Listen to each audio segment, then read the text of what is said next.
ಕೂಡ ₹2 ಕೊಟ್ಟು ದಲಿತ ಸಂಘರ್ಷ ಸಮಿತಿ ಸದಸ್ಯ ಆದವನು.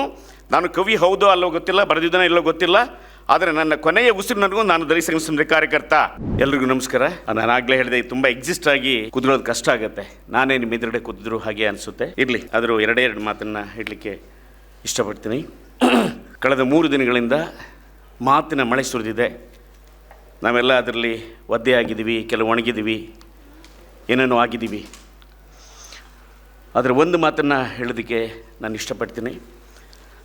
ನಾನು GSS ಒಂದು ಶಿಬಿರವನ್ನು ಮಾಡಿದರು. ತುಮಕೂರಲ್ಲಿ ಒಂದು ಶಿಬಿರಕ್ಕೆ ನಾನು ಭಾಗಿಯಾಗಿದ್ದೆ. ಈ ಶಿಬಿರಗಳು ಬಹಳ ಫಲಕಾರಿಯಾಗಿ ಆಗುತ್ತವೆ ಅಂತ ನಾನು ನಂಬಿದ್ದೀನಿ. ನಮ್ಮ ಏನು ಶಿಬಿರಾರ್ಥಿಗಳು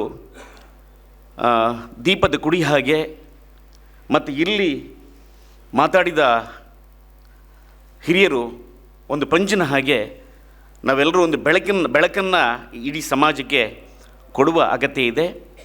ಬಹುಶಃ ಆ ದೀಪಗಳಿಗೆ ಎಣ್ಣೆಯಾಗಿ ಈ ಮಾತಿನ ಲಹರಿ ನಮ್ಮನ್ನೆಲ್ಲ ಮತ್ತೆ ಜಾಗೃತಿ ಮಾಡಿದೆ ಅಂತ ನಾನು ಭಾವಿಸ್ತೀನಿ. ಪ್ರಾರಂಭದ ದಿನದಲ್ಲಿ ಒಂದು ಮಾತನ್ನು ನಾನು ಗೋವಿಂದಯ್ಯರು ಮತ್ತು ರಾಮಣ್ಣ ಇಬ್ಬರೂ ಮಾತಾಡಿದರು. ನಾನು ಅನೇಕ ಸಲ ರಾಮಣ್ಣನ ಮಹಾ ಜೀನಿಯಸ್ ಅಂತ ಹೇಳ್ತಿರ್ತೀನಿ. ಈ ಜೀನಿಯಸ್ ಕೆಲವು ಸರಿ ಎಲ್ಲೆಲ್ಲೂ ಅಲ್ದಾಡ್ತಿರುತ್ತೆ, ಒಂದು ಸರಿ ಒಳ್ಳೆ ಮಾತಾಡುತ್ತೆ, ಒಂದು ಸರಿ ಬೇರೆ ರೀತಿ ಮಾತಾಡುತ್ತೆ. ಇವತ್ತು ಭಾಳ ಮಾತಾಡಿದಾಗ ನನಗೆ ಬ್ರೆಕ್ಟು ನೆನಪಾಗ್ತದೆ. ರಾಮಣ್ಣ ಮಾತಾಡ್ತಿದ್ದಾಗ ನಿನ್ನೆ ಗೋವಿಂದವ್ರು ಮಾತಾಡಿ ಇಬ್ಬರಿಗೂ ಒಂದು ಪ್ರಶ್ನೆ ಕೇಳಿದೆ, ರಾಮಣ್ಣನಿಗೂ ಮತ್ತು ಗೋವಿಂದವ್ರಿಗೂ. ಅವ್ರು ನೀನು ಹೇಳು ಅಂತಂದರು. ನನಗೆ ಈ ದಲಿತ ಸಂಘರ್ಷ ಸಮಿತಿ ನಾಯಕರನ್ನು ನನ್ನ ಕಾಲಮಾನದಲ್ಲಿ ಮಹಾ ಹಿಮಾಲಯದ ರೀತಿಯಲ್ಲಿ ನೋಡ್ತಾ ಇದ್ದೆ. ಇವತ್ತಿಗೂ ಅದನ್ನೇ ಭಾವಿಸ್ತೀನಿ. ದಲಿತ ಸಂಘರ್ಷ ಸಮಿತಿ 100,000 ಬಣಗಳು ಆಗಿಲ್ಲ ಅಂತ ಈಗಲೂ ನಾನು ಮತ್ತೆ ಸಮರ್ಸ್ಕೊಳ್ಳೋಕ್ಕೆ ಇಷ್ಟಪಡ್ತೀನಿ. ನಾನು ಇಷ್ಟು ಪವರ್ಫುಲ್ಲಾಗಿ ಮಾತಾಡ್ತಿದ್ದೀನಿ ಅಂದರೆ, ಮಕ್ಕಳು ಇಷ್ಟು ಪ್ರತಿಸ್ಪಂದನೆ ಮಾಡ್ತಿದ್ದಾರೆ ಅಂದರೆ, ಇಲ್ಲಿ ಮಾತಾಡ್ತಿರುವ ವಯಸ್ಸಾದ ವೆಂಕಟೇಶಣ್ಣ ಇಷ್ಟು ಭಾಳ ಪವರ್ಫುಲ್ಲಾಗಿ ಅದರ ಎನರ್ಜಿಯನ್ನು ಉಳಿಸ್ಕೊಂಡಿದ್ದಾರೆ ಅಂದರೆ, ಅದು ಆ ಹೋರಾಟದ ಸಾಗರಕ್ಕೆ ಸಾವಿರಾರು ಕನಸುಗಳಂತಲೇ ನಾನು ಭಾವಿಸ್ತೀನಿ. ಅವು ಬಣಗಳಲ್ಲ. ದಲಿತ ಸಂಘರ್ಷ ಸಮಿತಿ 2,000-2,500 ಅಥವಾ 5,000 ವರ್ಷಗಳಿಗೆ ಹೋಲಿಸಿದರೆ 50 ವರ್ಷ ನಮ್ಮ ಕಣ್ಣು ಮಿಟುಕಿಸುವಷ್ಟಾಗಿದೆ. ಕಣ್ಣು ಮಿಟುಕುವಷ್ಟರಲ್ಲಿ ಬಂದೋಗಿದೆ. 50 ವರ್ಷಗಳಲ್ಲಿ ನಾವೆಲ್ಲರೂ ಫಲವನ್ನು ನೋಡಿದ್ದೀವಿ. ಅನವಶ್ಯಕವಾಗಿ ನಮ್ಮನ್ನೇ ನಾವು ಸಂಕುಚಿತ ಮಾಡ್ತಿದ್ವಿ. ಅದು ನನಗೆ ಇಷ್ಟ ಆಗ್ತಿಲ್ಲ. ಮತ್ತೆ ಹೇಳ್ತಿದ್ದೀನಿ, ಒಡೆಯುವುದು ಮತ್ತು ಹೊಡೆಯೋದು ಅನಗತ್ಯ ಅಂತ. ಎಷ್ಟು ಹೊಡಿತೀರಾ?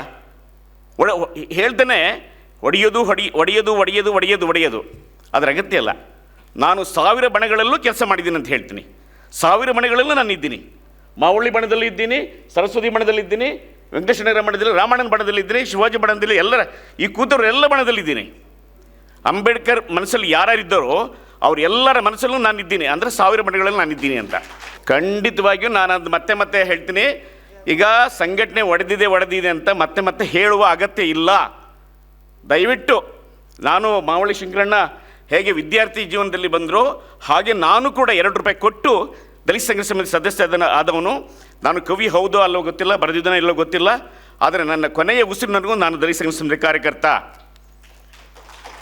ಇದು ಸ್ಪಷ್ಟವಾಗಿ ತಿಳ್ಕೋಬೇಕು. ಅದು ಮತ್ತೆ ನಾವು ಒಡೆದೋಗಿದೆ, ಹೋಳಾಗಿದೆ ಹೇಳುವಾಗತ್ತಿಲ್ಲ. ಕುಂದುರ್ತಿಮ್ಮೆ ಎಷ್ಟು ಚೆನ್ನಾಗಿ ಮಾತಾಡಿದರು, ಎಂಥ ಜೀವಂತಿಕೆಯಿಂದ ಮಾತಾಡಿದರು, ಎಷ್ಟು ಸ್ಪಂದಿಸಿದರು. ಇಡೀ ಸಭೆ ವೇದಿಕೆಯಲ್ಲಿ ಎಷ್ಟು ಸ್ಪಂದಿಸಿತು. ಎಲ್ಲಿ ಸತ್ತೋಗಿದೆ, ಎಲ್ಲಿ ಒಡೆದೋಗಿದೆ? ತಾಯಿ ಅಂದಮೇಲೆ ತಾಯಿನ ಹೇಗೆ ಹೊಡೆಯೋಕ್ಕಾಗುತ್ತೆ? ನಾನು ಅದಕ್ಕೆ ಮತ್ತೆ ಹೇಳ್ತಿದ್ದೀನಿ, ಅಂಬೇಡ್ಕರ್ ಕರುಳನ್ನು ಸೀಳಿ ನೋಡುವ ಅಗತ್ಯ ಇಲ್ಲ. ಬಾಬು ಜಗಜೀವನರಾಮ್ ಕಣ್ಣನ್ನು ಗಾಯ ಮಾಡುವ ಅಗತ್ಯ ಇಲ್ಲ. ಅದರಿಂದ ಬಹಳ ಗಂಭೀರವಾದ ನಾವು ಇವತ್ತು ಕಾಲಮಾನದಲ್ಲಿದ್ದೀವಿ.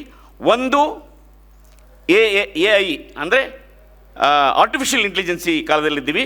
ಇನ್ನೊಂದು ಮಹಾಘೋರವಾದ ಮನುಷ್ಯಶಾಸ್ತ್ರ ಬರ್ತಾ ಇದೆ. ಇವೆರಡಕ್ಕೂ ಪ್ರತಿರೋಧವನ್ನು ಒಡ್ಡುವ ಕಾಲದಲ್ಲಿ ನಾವಿದ್ದೀವಿ. ಅದರಿಂದ ಹೋರಾಟದ ಸಾಗರಕ್ಕೆ ಈ 1000 ನದಿಗಳು ಅವನ್ನೆಲ್ಲ ಕೊಚ್ಚಿಕೊಂಡು ಹಾಗೆ ಮತ್ತೆ ಸಂಘಟನೆಯನ್ನು ಪುನರ್ಜೀವನಗೊಳಿಸುವ ಅಗತ್ಯ ನಮ್ಮೆಲ್ಲರ ಮೇಲಿದೆ. ನಾವು ಮತ್ತೆ ಒಬ್ಬರನ್ನ ಇರಿಕೊಳ್ಳುವ ಅಗತ್ಯ ಇಲ್ಲ.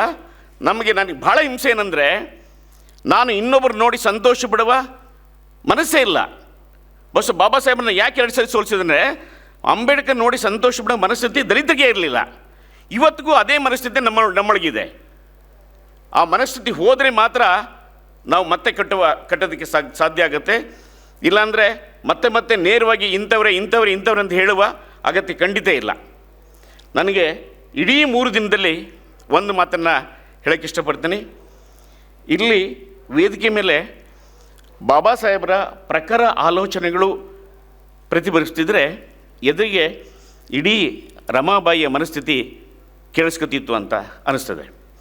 ಈ ಎರಡು ಹೇಳುವ ಮತ್ತು ಕೇಳುವ ಈ ಮನಸ್ಥಿತಿ ಇದೆಯಲ್ಲ, ಇವತ್ತು ರಮಾಬಾಯಿ ಮಾತಾಡುವ ಹಾಗೆ ನಿನ್ನೆ ನಮ್ಮ ಹೆಣ್ಣು ಮಕ್ಕಳು ಮಾತಾಡಿದರು ಅಂತ ಕೇಳಿ ನಾನು ನಿನ್ನೆ ಇರಲಿಲ್ಲ, ಭಾಳ ಸಂತೋಷ ಆಯಿತು.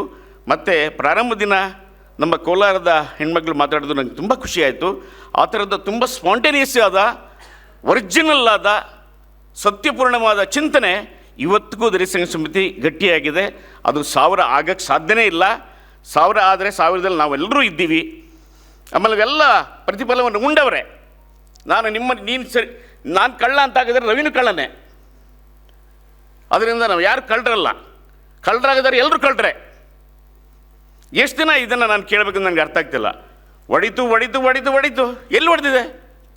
ತಾಯಿಯನ್ನೇ ಹೊಡಿತೀರಿ. ಚಳವಳಿಗೆ ಇಷ್ಟು ಪವರ್ಫುಲ್ ಆಗಿದೆ 50 ವರ್ಷದಲ್ಲಿ.